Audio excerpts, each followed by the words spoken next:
மாநில சட்டமன்ற தேர்தலுக்காக கட்சிகளுக்கிடையே தொகுதி பங்கீடு பேச்சுவார்த்தைக்கு ஜொகூர் மாநில டிஏபி தயாராக இருப்பதாக அம்மாநில டிஏபி தலைவரும் துணை அமைச்சருமான தியோனி சிங் தெரிவித்துள்ளார். இந்த ஆண்டு ஜொகூர் மாநில சட்டமன்ற தேர்தல் நடைபெறவிருப்பதால் பக்காத்தான் கூட்டணி கட்சிகளுக்கிடையே தொகுதி பங்கீடுகள் குறித்தான பேச்சுவார்த்தைகள் கட்டம் கட்டமாக மேற்கொள்ளப்பட்டு வருவதாக அவர் கூறினார். பக்காத்தான் கூட்டணியில் இருக்கும் PKR, அமானா, டிஏபி ஆகிய கட்சிகள் அதன் தொகுதிகளை தற்காக்க உறுப்பினர்களிடையே கலந்துரையாடலை நடத்தி வரும் நிலையில் தற்போது டிஏபி கட்சி அதன் தொகுதிகள் குறித்து தெளிவான நிலைப்பாட்டில் இருப்பதாக ஜொகூர் மாநில பக்காத்தான் கூட்டணி துணைத் தலைவருமான தியோனி சிங் தெரிவித்தார். இது கட்சி உறுப்பினர்களுக்கு இடையிலான வழக்கமான ஒரு கலந்துரையாடல் என்றாலும் கூட்டணி கட்சிகளுக்கு இடையிலான பேச்சுவார்த்தையின் போது இறுதி செய்யப்படும் என்று அவர் கூறினார். கடந்த 2022ஆம் ஆண்டு மார்ச் 12ஆம் தேதி நடைபெற்ற ஜொகூர் மாநில சட்டமன்ற தேர்தலில் பரிசான் கூட்டணியின் அம்னோ 37 சட்டமன்றங்களில் போட்டியிட்டு 33 சட்டமன்றங்களில் வெற்றி பெற்றது. மாசிசா 15 சட்டமன்றங்களில் போட்டியிட்டு 4 சட்டமன்றங்களில் மட்டுமே வெற்றி பெற்றது. மாயிகா 4 சட்டமன்றங்களில் போட்டியிட்டு 3 சட்டமன்றங்களில் வெற்றி பெற்றது.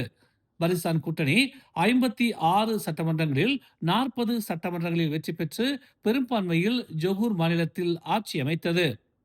பக்காத்தான் கூட்டணியின் PKR 20 சட்டமன்றங்களில் போட்டியிட்டு ஒரு சட்டமன்றத்திலும், அமானா 16 சட்டமன்றங்களில் போட்டியிட்டு ஒரு சட்டமன்றத்திலும், மூடா கட்சி 7 சட்டமன்றங்களில் போட்டியிட்டு ஒரு சட்டமன்றத்திலும், டிஏபி 14 சட்டமன்றங்களில் போட்டியிட்டு 10 சட்டமன்றங்கள் என பக்காத்தான் கூட்டணி 12 சட்டமன்றங்களில் மட்டுமே வெற்றி பெற்றது.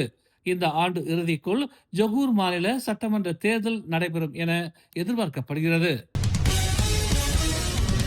அனுமதியின்றி கட்டப்பட்ட கோயில்கள் தொடர்பான பிரச்சனையை தீர்ப்பதில் அரசு சமநிலையானதும் நியாயமானதுமான அணுகுமுறையையே பின்பற்றுகிறது என்று தேசிய ஒற்றுமைத்துறை துணை அமைச்சர் யுனீஸ்வரன் இன்று தெரிவித்தார்.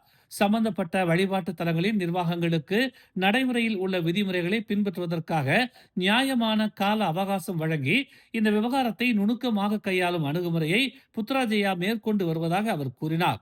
அதே நேரத்தில் அவசரமான அல்லது பொறுப்பற்ற செயல்களால் சமூகத்தில் பதற்றத்தை உருவாக்க யாரும் முயற்சிக்காமல் இருக்க அரசு உறுதியான நிலைப்பாட்டையும் எடுத்துள்ளதாக அவர் கூறினார். பொதுவான கொள்கை தெளிவானது. மசூதிகள், தேவாலயங்கள், கோயில்கள் என அனைத்து வழிபாட்டு தலங்களும் சட்டத்திற்கும் ஒரே வழிகாட்டுதல்களுக்கும் உட்பட்டவையே. குறிப்பாக நிலம் தொடர்பான விவகாரங்களில் இது மிக முக்கியம். மோதல்களின் மூலம் அல்ல, உரையாடல் மற்றும் முறையான வழிகளின் மூலமே தீர்வுகளை தேட வேண்டும் என்று அவர் வெளியிட்டுள்ள ஒரு அறிக்கையில் தெரிவித்துள்ளார். உள்ளூர் சமூகங்களில் அரசியல் சூழ்நிலைகளும் கருத்து வேறுபாடுகளும் இருந்தாலும் பரஸ்பர புரிதல், மரியாதை மற்றும் ஒற்றுமையின் அடிப்படையில்தான் இந்த நாடு கட்டமைக்கப்பட்டுள்ளது என்பதை மலேசியர்கள் ஏற்றுக்கொள்ள வேண்டும் என்று யுனேஸ்வரன் கூறினார். நாட்டின் நலனுக்காக நீதி, இன ஒற்றுமை மற்றும் தேசிய ஒருமைப்பாடு என்ற கோட்பாடுகளை அடிப்படையாக கொண்டு தனக்கு வழங்கப்பட்ட பொறுப்புகளை முழு திறனுடன் நிறைவேற்ற தாம் உறுதி பூண்டுள்ளதாக அவர் கூறினார். பூச்சோங் விரைவு நெடுஞ்சாலை சுங்கச்சாவடியில் போக்குவரத்து கோணை வீசி அவதூறான வார்த்தைகளை கத்தி கூறியதாக குற்றம் சாட்டப்பட்ட சிவப்பு நிற புரோடுவா அக்ஸியா காரின் ஓட்டுநரை போலீசார் தேடி வருகின்றனர். இச்சம்பவம் இன்று சமூக ஊடகங்களில் வைரலாகி உள்ள நிலையில் பெட்டாலிஞ்சேயா சுங்கச்சாவடியில் கடும் போக்குவரத்து நெரிசல் ஏற்பட்டிருந்த நேரத்தில் இது நடந்ததாக கூறப்படுகிறது. இது தொடர்பாக பதிவை ஒரு போலீஸ் அதிகாரி கண்டறிந்ததை அடுத்து இன்று அதிகாலை 1:37 மணி அளவில் காவல்துறை புகார் பதிவு செய்யப்பட்டது என்று மாவட்ட போலீஸ் தலைவர் உதவி ஆணையர் வான் அஸ்லான் வான் மமாட் கூறினார். ஆரம்ப கட்ட விசாரணையில் சந்தேக நபர் தனது வாகனத்தை திடீரென நிறுத்திய பின்னர் மற்றொரு வாகனத்தை நோக்கி போக்குவரத்து கோணை வீசியதாக தெரிய வருகிறது என்று அவர் கூறினார். இந்த வீடியோ பொதுமக்களிடையே பெரும் கவனம் பெற்றிருந்தாலும் சம்பவத்தில் பாதிக்கப்பட்ட வாகனத்தின் உரிமையாளர் இதுவரை காவல் நிலையத்தில் புகார் அளிக்க முன்வரவில்லை என்று வான் அஸ்லான் கூறினார். விசாரணைக்கு உதவுவதற்காக சம்பவத்தில் பாதிக்கப்பட்ட வாகன உரிமையாளர் முன்வர வேண்டும் என்றும் சம்பந்தப்பட்டவர்களை அடையாளம் காண போலீசார் தொடர்ந்து நடவடிக்கை எடுத்து வருவதாகவும் அவர் கூறினார். கடந்த பிப்ரவரி 6ஆம் தேதி ஜலான் மேவா கம்போங் மலாயு மஜிடியில் நடந்ததாக கூறப்படும் கொடுமைப்படுத்துதல் சம்பவம் தொடர்பாக 14 வயது சிறுவன் உட்பட 4 இளைஞர்கள் கைது செய்யப்பட்டனர்.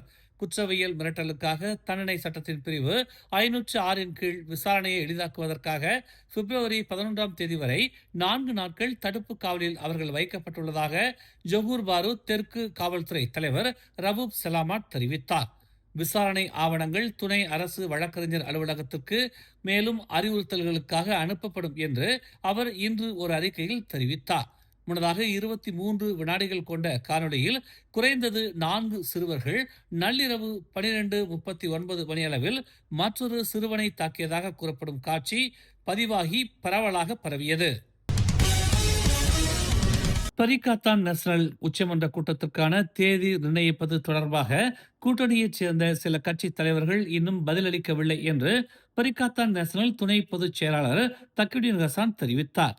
முஹிதீன் யாசின் பரிகாத்தான் நேஷனல் தலைவர் பதவியில் இருந்து விலகியதை அதிகாரப்பூர்வமாக உறுதிப்படுத்தவும் அவருக்கு பதிலாக புதிய தலைவரை நியமிக்கவும் பரிகாத்தான் நேஷனல் உச்சமன்றம் கூட வேண்டும் என்றால் கூட்டணியின் 4 உறுப்பு கட்சிகளின் தலைவர்களும் ஒரே தேதியில் ஒப்புதல் அளிக்க வேண்டிய நிலை உள்ளது என்று தக்கியுடின் விளக்கினார்.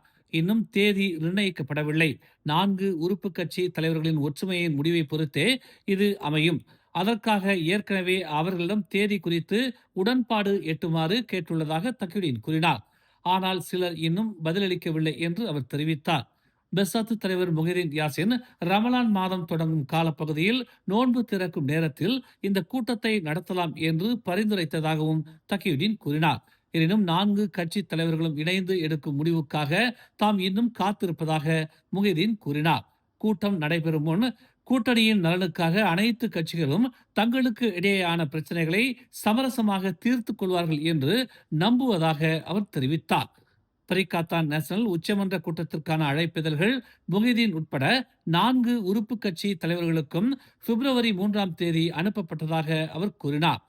முன்னதாக ஜனவரி 29ஆம் தேதி பரிகாத்தான் நேஷனல் உச்சமன்றம் கூட இருந்தது. ஆனால் கூட்டணி தலைவர் பதவியை விலக்கிக் கொண்டதால் முஹிதீன் இனி உச்ச தலைமைக்குழு உறுப்பினர் அல்ல என கூறி அவருக்கு அழைப்பு விடுக்கப்படவில்லை என்று தக்கியுடின் விளக்கம் அளித்தார். இதனைத் தொடர்ந்து மற்ற 3 கட்சி தலைவர்களுடன் முன் உச்சமன்ற கூட்டம் நடத்த வேண்டும் என்று முஹிதீன் கேட்டுக்கொண்டதை அடுத்து அந்த கூட்டம் ரத்து செய்யப்பட்டது.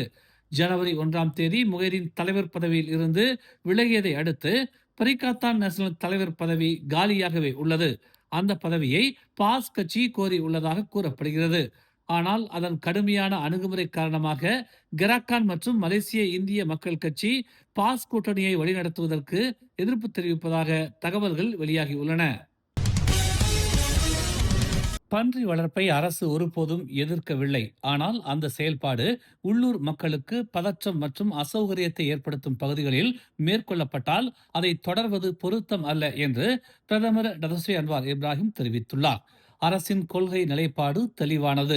பன்றி வளர்ப்பையோ அல்லது முஸ்லிம் அல்லாதவர்களின் உணவு பழக்க வழக்கங்களையோ அரசு தடை செய்யவில்லை.